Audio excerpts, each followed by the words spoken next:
Welcome to the Connected Teamwork podcast by Growth Leaders Network. How do we learn to truly thrive together? How do we stay connected to our authentic selves, each other, and our purpose as a team, especially when challenged? How do we unlock the deeper levels of group intelligence? Enjoy this episode of the Connected Teamwork podcast and learn practical tools to evolve the connectedness of your team to its next level.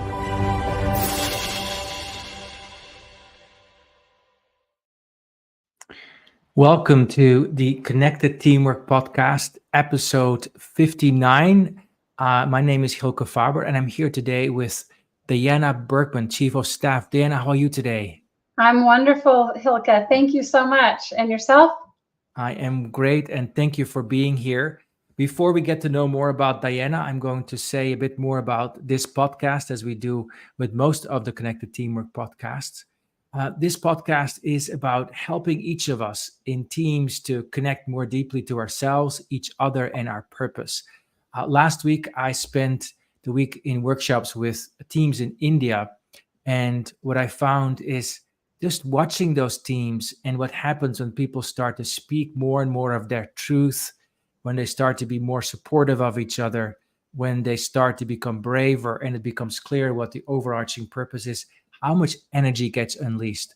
And that to me is so inspiring. And that's part of why we're doing this, that this experience of being unleashed together becomes more and more a reality. And we transform some of those mindsets, which may be about, I'm scared of others and I'm scared of myself, turns into, I really trust others and I really trust myself. And that, given the current state of evolution of human beings, is a tall order that we can all contribute to, from my perspective. We're here with Diana Berkman. She's a chief of staff, comes to us with so much experience, approaching 30 years in the business process outsourcing and customer experience industry, where she began her journey on the front lines at a contact center. She has held many different roles, supporting companies globally across the Americas, APAC, and EMEA. And she's known for being a passionate leader driven by purpose and commitment to serving people. She currently has a dual role as chief of staff and head of portfolio, and she's focusing on connectedness, fostering strong relationships and collaboration among her clients and with her colleagues. She loves the outdoors, talk about that in a second, health and wellness, and spending time with family and friends, and being on the golf course. And sunshine fuels her, both literally and figuratively. That's one of the things I connected with in my prep conversations with Diana. She brings a dose of what she dubs vitamin D to others whenever, wherever, and however she can. Another tidbit is she's married to her high school sweetheart, and they're about to celebrate their 25th wedding anniversary. Also, from that part of life, practicing connectedness. What a joy to be with you.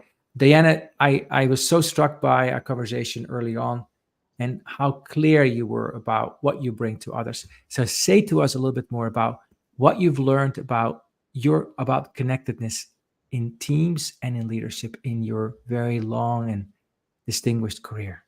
Yeah, thank you. Thanks for the introduction, Hilke. And, I think the thing we can all connect to is there's always a way to lean into connectedness. And for me personally, it started very young in my career, as my family grew up in a farming and ranching community, agricultural community in eastern Colorado, which you and I spent a little time talking about previously. And it takes the whole village in a family when you're running family-owned businesses to make those successful, and many other people to make those successful, and to still have a thriving family and home environment. And my parents really helped establish that foundation for me as a child. And then in my work, I was fortunate enough to find myself in the BPO business, kind of unintentionally, but it's the way it worked out, as it many times does in our careers, right?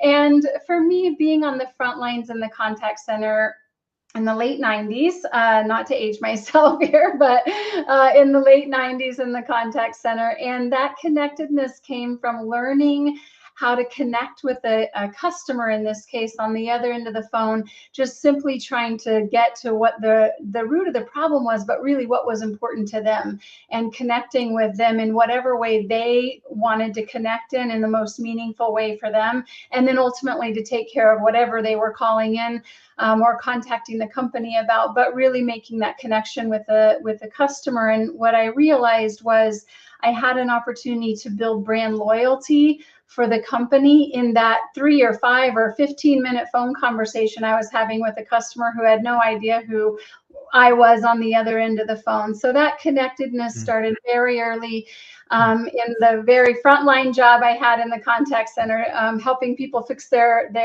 printers. Wow. Yes, yes, yes. I'm very curious also because of my own background in farming, growing up on a dairy farm.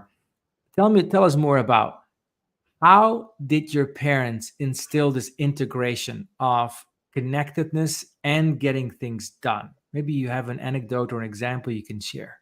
Yeah. It's a really good question. And we came from a family of 7, just to my own parents, with 5 children. So there was a lot to care for in terms of the people of the family, but also the household, the pets we had, the businesses, the farming, etc. And my parents were always very clear about who was responsible for what and by when.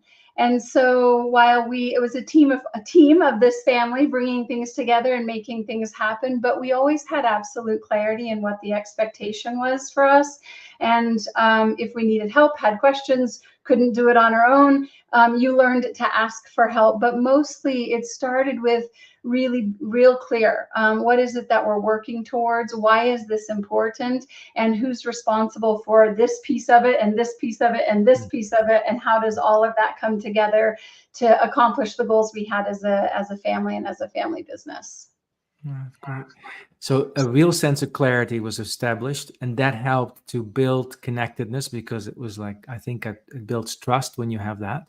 That's right. And we all knew that ultimately we had different roles in whatever it was we were working on, but we knew that collectively, when we each did our part, we accomplished what the goal was overall. So I think having that understanding of what am I doing this for? What is my purpose here?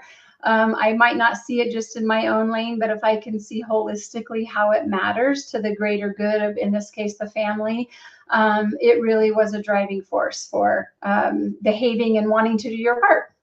Beautiful. So that sense of being purposeful, that then I sense also helped to galvanize you when you worked in customer service, being in service of the brand and creating experience. And so tell us what happened then. How, because we're talking late 90s, so it's a few years that passed since then. Tell us what happened after that. Yeah, a few years indeed have passed. Well, that business is changing and transforming, mostly thanks to technology, in both from a consumer perspective, and a business perspective, and certainly the likes of AI recently in our business. And there can be this feeling of technology actually creates less connectedness. And so actually that skill as a teammate, as a member of a team in business and as a leader is even more important than it ever was before, because we have screens, we have all of these ways that technology helps us be more productive and gives us great opportunities, but it can also be a deterrent for us to really make good, strong human connections, especially in this virtual world where many of us don't sit across the table or the aisle from each other in the traditional office sense any longer. So tell us a bit more about, like, how do you then forge connection in that virtual world? You're no longer in customer service directly, you're chief of staff, amongst other things. So tell us about how you do that. And one thing I'm actually curious about is part of that is how do you stay connected to yourself? Because I remember vitamin D is a big part of you. Yeah, yeah. Actually, I think it starts with ourself, right? If we're healthy and have good overall wellness, mental, spiritual, physical, whatever those things are that are important to each of us individually, when we first take care of ourselves, we're better able to care for the people we're responsible for supporting in business and what we're responsible for delivering in business. And so it always starts with us, right? And understanding what do I personally need. For me, that's sunshine and getting outdoors. I know that. That's in terms of my physical well-being and also my mental well-being. The sunshine is what fuels me, literally and figuratively, as I said. And a good friend, an old boss of previous boss of mine, used to make that statement. It's my vitamin D call of the day. And it was sort of like, okay, what's the greatness happening? And also, what are the challenges and how do we see ourselves, our way through that? And that's again coming back to, for you yourself, staying connected and true to your values, what your personal objective and purpose is in your life, and how do you connect that to the work that you do, so that you're showing up the best version of yourself, and your team, your clients, your leaders, your peers get that view of you when you Yes. show up. And you make it sound as if it's effortless, and I sense it's not. Yeah, yeah. My flight was delayed 24 hours this weekend back from India, and I had to really work on myself to make sure I stayed very respectful yet clear with the agent who was rebooking the flight for me. So tell us about, what do you do when things don't go well, when it might feel internally that the vitamin D is not nowhere to be found? What do you do? Yeah, yeah. Well, the first thing, I get really focused on what is the goal here. Sometimes that can happen for me personally, in my own setting, if I'm working on something and feel stuck and or spinning my wheels, and also in the team. We are, a lot of our days in business, at least for me, and the role that I have is about solving problems and overcoming challenges.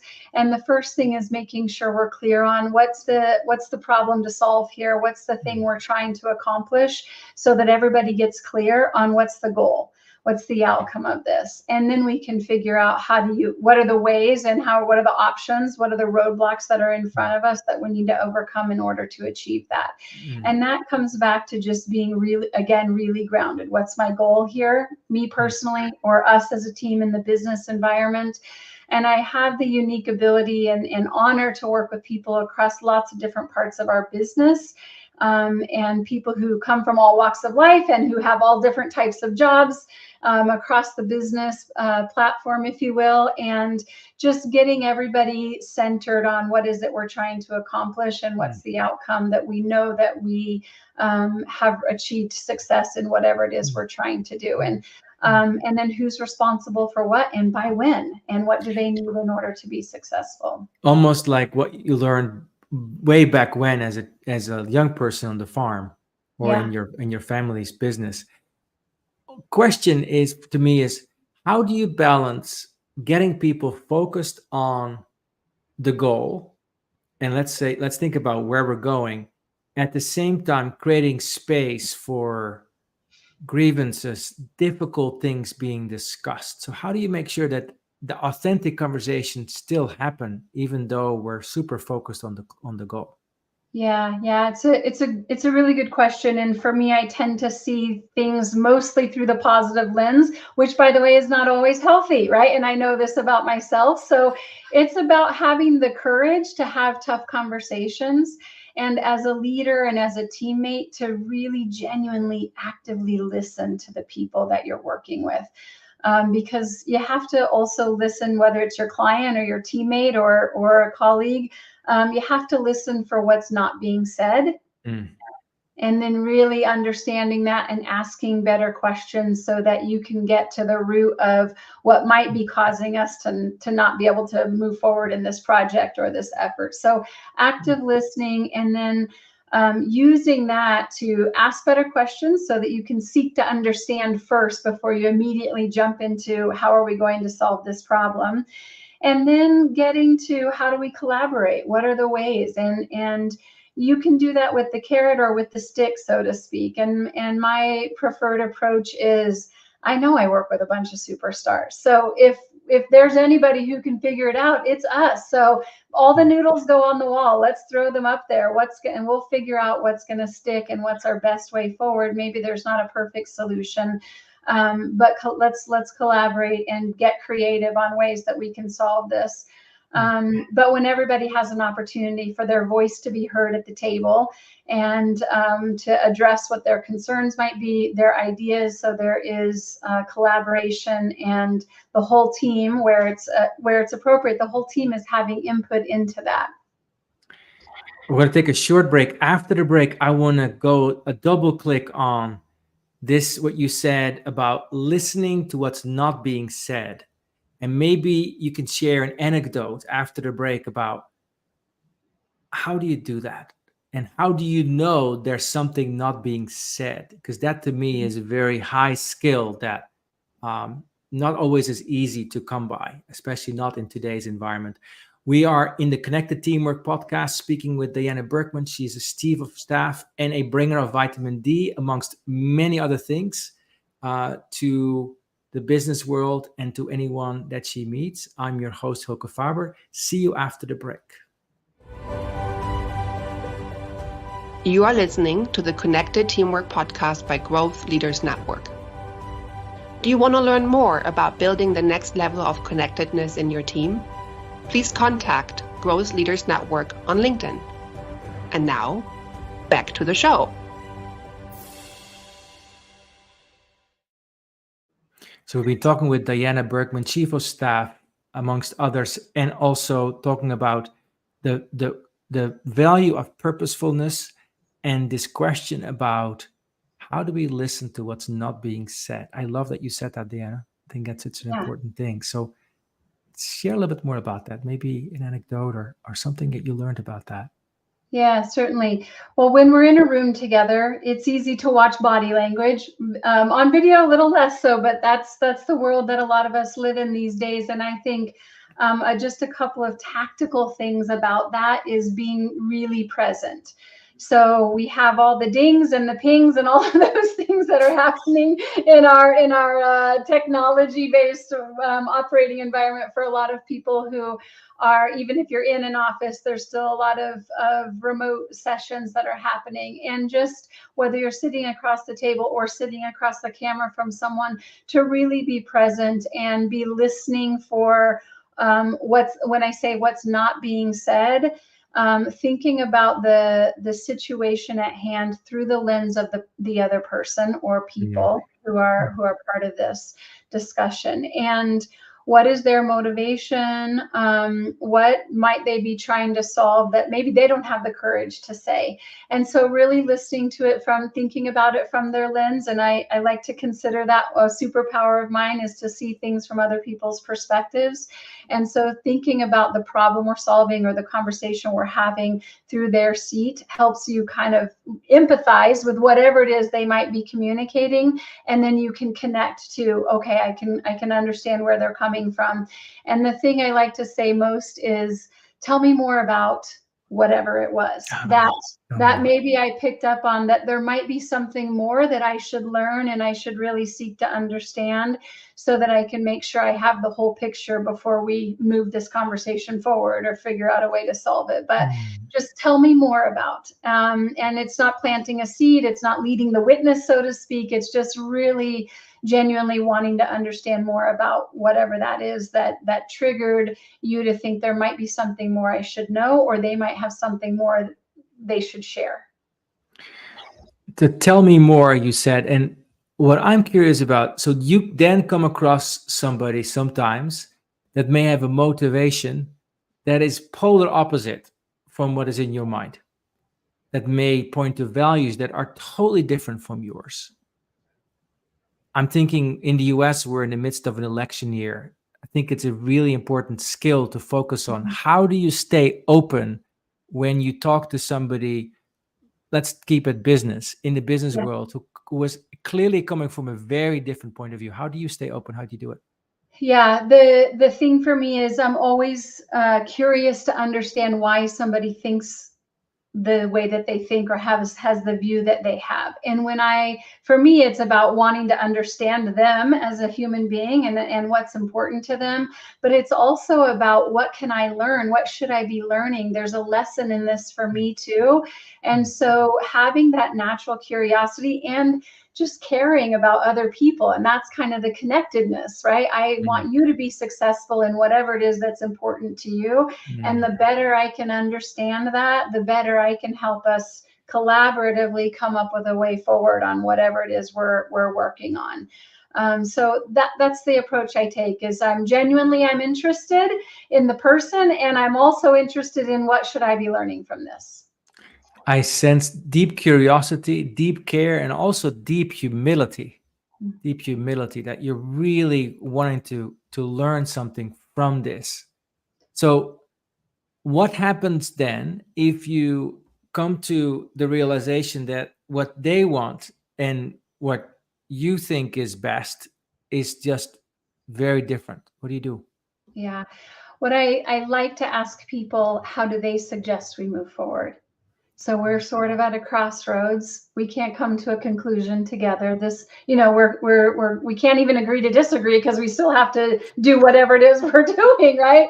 It's different if you're having a conversation personally. You can just agree to disagree and be good. That's not always the case in business and in working with teams. And so again, I come back to, how do they see we could move this forward? What's one thing that we could do that would help push this forward, and know that at the end of the day, we have to get to the outcome we have to get to. And generally, if there's a disconnect, it's because we're not aligned on what the common goal is. Even if I have a mission I personally need to do for the role I have, and somebody else has something completely different or has a totally different view, at the end of the day, we know we have a bigger goal as a company or as a team we're trying to solve for, and getting back to being grounded on that will help us find our path on how we close the gap. Back to the farm. What's our Right. objective? Yeah. And let's figure it out together. Yeah. I love that. I also love that you say, how do you suggest we move forward? I sense in what you're saying, Diana, a deep commitment to stay what's being called in the arena with the other person. Yeah. And also to stay in a deep sense of care for the other person and for the purpose. Not get lost in the polarization, actually unify in the purpose. Okay, so what does Diana do when she gets tired and she realizes the vitamin D quotient is going down and she's in the midst of it? What do you do? Yeah. Great question. In the midst of, the vitamin D is depleted. And first of all, you have to really know your own clues for yourself. Like, do you have good self-awareness for when that is happening? And what are the coping mechanisms? For me personally, my coping mechanism might be to say, do you mind if we take this call while I take a walk? I'm going to go outside. I don't need to look at the screen per se, or we can still be on video and I can make facial contact with you through video. But do you mind if I take this call when on a walk? Or just taking a break. And for me, it is getting some exercise. I love rebounding. It's a really simple way. It doesn't require any effort in terms of, I can walk outside my office door and do 5 minutes of rebounding, and that just gets my energy flowing, even if I can't get the literal vitamin D from Mother Nature. But just finding that reconnectedness for me and taking a step away. That's almost always the best part for me, is just taking a deep breath. And it's the disconnect in order to get connectedness. The disconnect to connect. I love that. Yeah. What's rebounding look like for you in between meetings? Yeah. Curious. So rebounding is literally like when you were a kid, you might have had one of those really mini trampolines in your home that your parents had for you, or maybe when you went to visit your family, they had one. Well, now that it is actually a form of exercise for adults also. And it's just a very simple, you can do it for 30 seconds or for 30 minutes, Oh. however much time you have, different exercising, but very good for your lymph nodes, and it's easy on the joints, and you don't have to change your clothes. You can just literally hop on and do as much bouncing as you can bounce, and it re-energizes, for me anyhow, re-energizes me and gets the blood flowing when I'm in the office environment for too long. I love it. Rebounding to bring the vitamin D up, the energy up. Yeah. And so what do you notice when you notice the person sitting across from you or the other people in the meeting? Well, you feel all like ready, and the people around you like, oh, not so much. What do you do? Yeah. When I know them well, I usually know what their form of vitamin D is. And I'll suggest, let's do that. Let's take a deep breath. Let's literally go for a walk, depending on the person. Let's go get a cup of coffee. Let's take a deep breath and take a step back here. Let's talk about, one of my favorites is, just give me 2 words to describe how you feel right now. The difference between asking people for 1 word versus 2 words is how much more insight you can get about where is their mental state. I'm very tired, or I'm very anxious, or whatever it is, to just get to where their state of mind is, and then helping them navigate through that. 2 words. My 2 words right now is deeply grateful. And I'll tell you why, because I sense your deep care for the others in an integration of the business goal and the persons that you're working with and yourself. So all 3 at once. We're getting towards the end of our conversation. Surprisingly, it flew by. What do you want to say to somebody who maybe at this very moment, as they're listening, are just not feeling it? They may have having a very tough day for whatever reason. What would you say to them? Yeah, I would just say to them, just take 1 step, whatever that is for you. If that's 1 step toward that really big project that you haven't started and you've been procrastinating because it feels like it's Mount Everest, just take 1 step. If you have a relationship that you're challenged with at work and getting through to the person, just take 1 step toward how can you seek to understand them. So just moving yourself forward. It's the saying of life is like a bicycle, right? The only way we keep going is to keep pedaling, and that would be my feedback. Take 1 step toward that for yourself, so that you can be in a better place to connect with the people you work with and the work that you do. Take 1 step to literally rebound, and don't make it too complex. And I also hear a lot this conversation, Diana, about forward momentum, moving forward into whatever we are doing together. So we're getting to the very end of our conversation, and you've been working for a few decades. What do you want to say to the generation that's just starting in their 20s about connectedness? Because I know when I was in my 20s, I was thinking about this entirely different. What would you say to them? Yeah, to the generation that's upcoming, don't be afraid of it. The human to human connection. And what I would say to the upcoming generation is, find your way. What is the way that you connect the most, in the most meaningful ways? Find that, and lean into who you are authentically, versus trying to fit the mold of whatever the environment is. We do have to be adaptable, and to our surroundings, to the other people. But when you're true to who you are, you'll find the most significant connectedness with other individuals and in the work that you do when you stay authentic to yourself. Thank you so much, Diana. That's a beautiful close. Couple of things I'm taking away from this conversation. One is disconnect to connect. Think about your forward moving purpose. What is that you're moving toward? Think about really listening to understand and staying open and present also when the other person may come from a very different place. And then always take the next step. Always take the next step. That often starts with taking care of yourself. I'm sitting here thinking, if all 8 billion of us could learn a little bit from you, Diana, be a little bit like you in our own way, I think we as humans would probably do a lot better on this big spacecraft called Earth if we really try to understand each other and do that with a lot of care for each other and ourselves and what we're really here for. Thank you so much, Diana. It's been a deep pleasure. Anything else you want to say by way of closing? I appreciate you, Hilke. Thank you for leading this conversation in a world where we need more of it. I appreciate you. Thank you so much, Diana. I appreciate you. I appreciate everybody listening today and listening to the recordings. If you like this podcast, you can tune in on LinkedIn, on YouTube, and then you can follow this podcast everywhere you get podcast, Apple, Spotify, everywhere. This is the Connected Teamwork podcast. We're here almost every Monday. I'm your host, Hilke Faber, was here today with Diana Bergman. See you next time on the Connected Teamwork podcast, where we help leaders and team connect more deeply to what's truly important to them. Enjoy.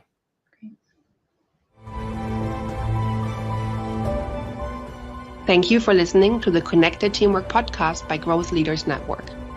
Take a moment to reflect on what you learned today that can help build your team. Also, if you like, think about one of your team members and what you appreciate about them. Let them know. Enjoy connecting more deeply to what is great about them. And see you next time at the Connected Teamwork podcast.